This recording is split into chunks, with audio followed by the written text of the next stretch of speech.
बजेटमध्ये आयकरात कोणताही नवीन बदल नाही। 7 लाखांपर्यंतचं उत्पन्न करमुक्त, कॉर्पोरेट टॅक्स 22%वर।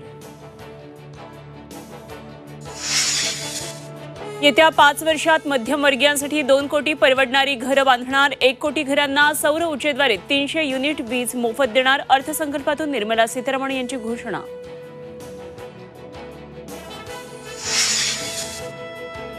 मत्स्य आणि दुग्ध उत्पादन करणाऱ्या शेतकऱ्यांना प्रोत्साहन देणार। तेलबियांवरील संशोधनालाही चालना। अर्थमंत्र्यांची घोषणा। आशा वर्कर्स, अंगणवाडी सेविकांना आयुष्मान भारत योजनेचा लाभ मिळणार, तर गर्भाशयाचा कॅन्सर रोखण्यासाठी मोफत लसीकरण।